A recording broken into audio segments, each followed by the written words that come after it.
The sun rose steadily in the distance. High noon approached. Two lone figures stood in the middle of the town, staring one another down as a tumbleweed rolled between them. Worried onlookers hid inside the buildings and peered out windows, too afraid to step outside, but too curious to hide from stray bullets. Iconic Showdown music played in the background, and a horse whinnied. Otherwise, all sat more silently than a ghost town. The first of the two figures stared narrowly at the other.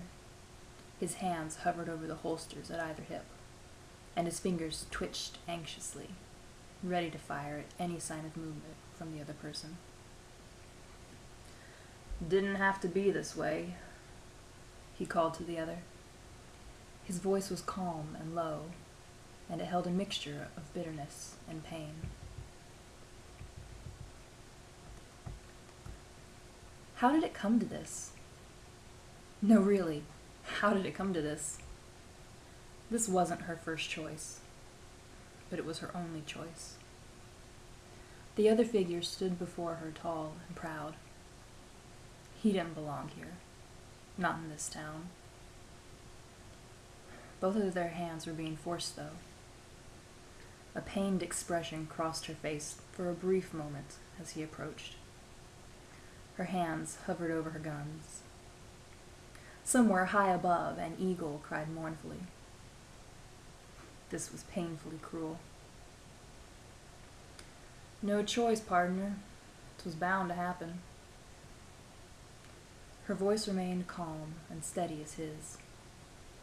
She had to live with no regrets, but this very situation was making it painfully hard to do so.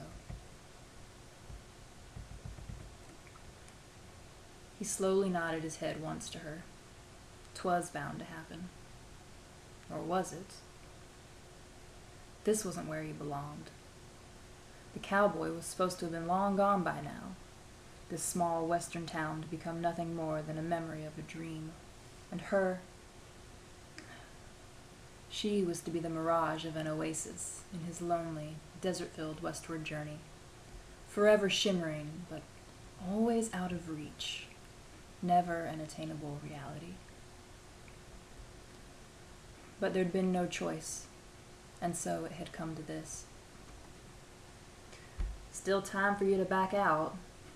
Ain't nobody nowhere gonna call you yellow-bellied. Can't no one do it. Not no way, not no how." Perhaps that was just his own feelings for her shining through. He could never call her a coward. That didn't mean others couldn't, or wouldn't, if she backed out of this duel now. His eyes glanced at the sun as it neared its zenith. Then they returned to her, undoubtedly to gaze upon her for the last time. Despair filled her, followed by a wave of exhaustion. She didn't have the will to fight anymore. She just wanted to get this over with. Staring at the cowboy in front of her, she sighed. It had been a good run. Maybe after this they'd both find someplace better. She wanted to smile and laugh, but she couldn't bring herself to do it. Her pride prevented her from doing so, and it pushed her to the next move. "You know I can't." The words were regretful, just as she whipped her guns out and fired. A resounding bang echoed. Everyone held their breath as they watched. Poor Bobby. He deserved better. Much, much better. Jessamine. He didn't have to see her face clearly to tell how heavily this unfortunate turn of events weighed on her. It tormented him too, pressing down upon him until he felt he would break from the strain of it all. But even if he hadn't been feeling the same way as her, she was still Jess. His Jess. Or she'd been his, at least, however brief that fantasy had been lived. He knew what she was feeling. Even at the distance they presently stood from one another. Her speedy movement towards her guns caught his eyes before the warm wind could drift her words of regret to him. His hands instinctively flew to the guns at his side, drew them, and fired at her. At Jess. Her words reached him as he gasped and sank to one knee, dropping the gun in his left hand and clutching at his right side. A waterfall of hot blood leaped through his fingers and spilled down his shaking hand. His face clenched in pain. Sweat beaded his brow, and his vision began to blur in and out. He raised his head to look at her, the pain of utter heartbreak in his gaze. Jessamine, his oasis. A small smile formed on her features. Damn, her aim was off. Or was it really?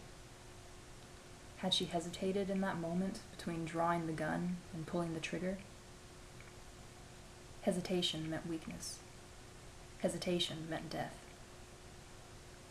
Bobby didn't hesitate. He never hesitated, and she gave him credit for that. His aim was straight and true. A spray of blood splattered across the dusty ground, turning it a dark maroon. Her arms fell to her sides, the guns falling to the ground in small puffs of dust. Despite the raging heat of the sun, she felt a pervasive chill through her body. She tried to laugh, but only choked on her own blood. A small stream of red trickled from the corner of her lips. It must have been a gruesome sight. Nice shot. With that last word, she fell to the ground. Did she cry at the knowledge of her loss? No, she didn't. She knew this was coming, and she was prepared for the results.